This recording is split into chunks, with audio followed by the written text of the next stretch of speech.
کیسے ہیں آپ لوگ؟ ٹھیک ہیں؟ امید کرتا ہوں کہ باعافیت ہوں گے۔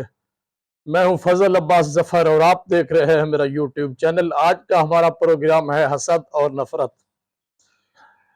دیکھیے دوستو، ہم لوگ جو نفرت کرتے ہیں ایک دوسرے سے، حسد کرتے ہیں، نفرت اور حسد سے انسان کو ذاتی طور پر کوئی مفاد نہیں ہوتا، کوئی بھی فائدہ نہیں ہوتا۔ ہاں، نفرت کرنی چاہیے ظالم سے، نفرت کرنی چاہیے غاصب سے، نفرت کرنی چاہیے جابر سے، نفرت کرنی چاہیے ظلم بپا کرنے والوں سے، نفرت کرنی چاہیے غیر عادل لوگوں سے جو انصاف نہیں کرتے، نفرت کرنی چاہیے غاصبوں کے ساتھ۔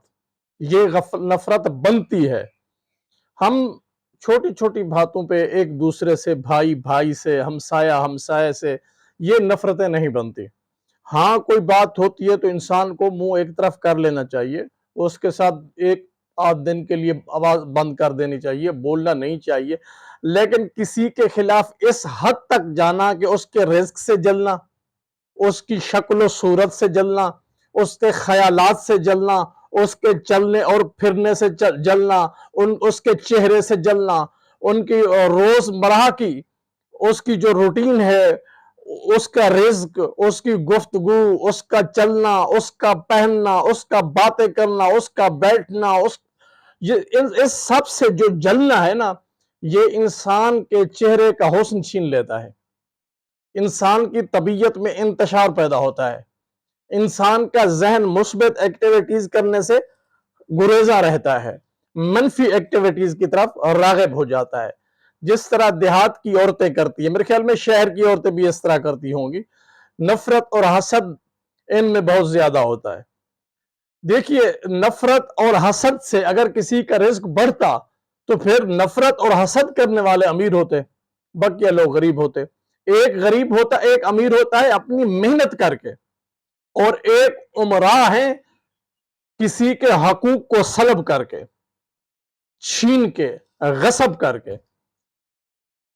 جو غصب کرنے والے، ان سے نفرت بھی بنتی ہے، ان سے عداوت بھی بنتی ہے، ان سے بدلہ بھی بنتا ہے۔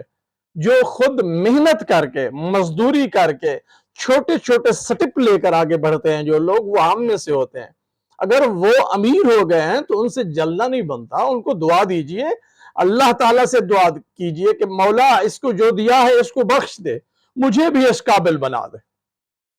یہ خوبصورت سوچ ہونی چاہیے، منفی سوچ نہیں ہونی چاہیے، مثبت سوچ ہونی چاہیے۔ ہمیں اچھا سوچنا چاہیے ایک دوسرے کے بارے میں۔ اگر ایک بھائی خوشحال ہو رہا ہے تو دوسرے بھائی کو اس کے حق میں دعا کرنی چاہیے، نہ کہ تماشا کھڑا کر دینا چاہیے۔ آج ہمارا جو موضوع ہے، ہمارے وہ دوست ہیں علی اصغر نومی اور اس کے بیٹے بھتیجے بھانجے ہیں صغیر عباس اور تنویر عباس۔ ان کی ہمیں حکم ہے کہ ان کا ایک ہوٹل ہے، ہم جب ڈی جی خان سے جاتے ہیں نا ملتان، آگے بائی پاس پہ ایک بڑا چوک بنا ہوا ہے، سرہانی چوک اس کا نام ہے، اس کے ساتھ ہی ہے فوجی ہوٹل۔ فوجی ہمارا دوست تھا، میں پہلے بھی ویلاگ کر چکا ہوں، آج مختصر کروں گا۔ اس کے بیٹے ہیں صغیر اور تنویر، اور ان کا ماموں ہے علی اصغر نومی، ہمارا دوست ہے، اچھا شاعر ہے۔ اس کا حکم آیا کہ ہم نے ایک سیل لگائی ہوئی ہے، 1200 روپے کلو چکن کی کڑھائی مل رہی ہے وہاں پر۔ 1200 روپے کلو میں آج کیا ملتا ہے؟ مہنگائی کے اس دور میں کچھ بھی نہیں ملتا، اور 1600 روپے میں بیف کٹا کڑھائی 1 کلو وہ مل رہی ہے وہاں پر۔ جو دوست سفر کر رہے ہوں، جا رہے ہوں، تو ایک بار ضرور وہاں پہ رکیے، وہاں پہ رکیے اور ہمارا نام لیجئے کہ ہم نے فضل عباس ظفر نے ہمیں کہا ہے ہم آپ کے پاس آئے ہیں۔ اگر کوئی وہاں سے شکوہ ملے تو مجھے کال کیجئے، انشاءاللہ میں اس کا مداوع کروں گا۔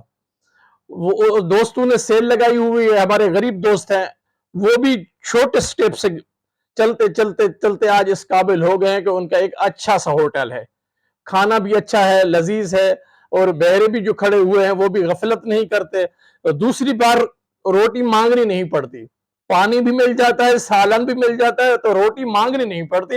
ہوٹل پہ یہ بہت بڑی بات ہوتی ہے کہ روٹی مانگنی نہ پڑے، روٹی آ جائے، گلاس کو پٹکانا نہ پڑے، آواز نہ پیدا کرنی پڑے، روٹی آ جائے، گلے سے صدا نہ لگانی پڑے، اور روٹی آ جائے تو وہ ہوٹل بہت اچھا ہوتا ہے، اور کھانا بھی ان کا لذیذ ہے اور تازہ بنتا ہے، اچھا ہوٹل ہے۔ اس کی جو میں پینافلیکس بھی بھیج رہا ہوں یوٹیوب چینل پہ، آپ اسے سرچ کر لیجئے گا، اور امید کرتا ہوں کہ آپ لوگ ہماری بات مان کے ایک بار ضرور جائیں گے، وہاں پر ضرور جائیں گے۔ امید کرتا ہوں کہ آپ لوگ جائیں گے اور ان کی حوصلہ افزائی ہوگی، اور آپ کے معدے اور طبیعت کے لیے غذا بھی اچھی ملے گی۔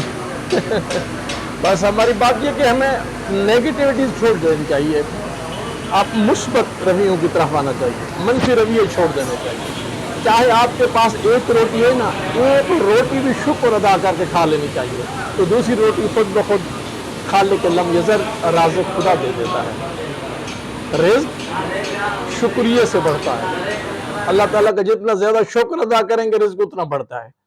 میں تو مولا کا لاکھ احسان ہے مجھ ناچیز پر، لاکھ احسان ہے، لاکھ احسان ہے۔ میں پھر کہتا ہوں میرے مولا کا لاکھ احسان ہے کہ اپنے در کے بغیر اس نے کسی کا محتاج نہیں بنایا مجھے، اور میں دعا کرتا ہوں آپ تمام احباب کو اللہ تعالیٰ سوائے اپنے در کے کسی در کا محتاج نہ کرے۔ آج کی ویڈیو یہاں تک ہے کہ ایک دوسرے سے ہم نے حسد نہیں کرنا، نفرت نہیں کرنی، جلنا نہیں ہے، تہمت نہیں لگانی، غیبت نہیں کرنی۔ 5 آدمی اکٹھے ہو کے بیٹھ جاتے ہیں، جو معلوم جو نہیں ہے اس کی غیبت شروع ہو جاتی ہے، اس سے رزق کم ہوتا ہے، حوصلے پست ہوتے ہیں، جسم میں منفی ایکٹیویٹیز جو ہیں وہ شروع ہو جاتی ہیں، ذہن منفی طرف راغب ہو جاتا ہے، مثبت ایکٹیویٹیز دفن ہو جاتی ہیں، جس سے آپ کے ساتھ بیٹھنے والے آپ کے بچوں کا ذہن خراب ہوتا ہے، ان کی سوچ بھی آپ کی طرح بری ہو جاتی ہے۔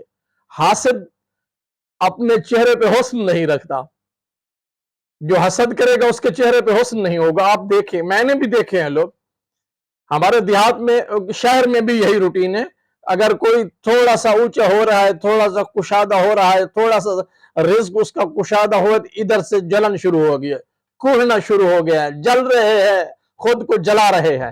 یہ جلانا نہیں چاہیے، ہمیں خوش ہونا چاہیے، ایک دوسرے کے لیے دعا مانگنی چاہیے، ایک دوسرے کے رزق کی کشادہ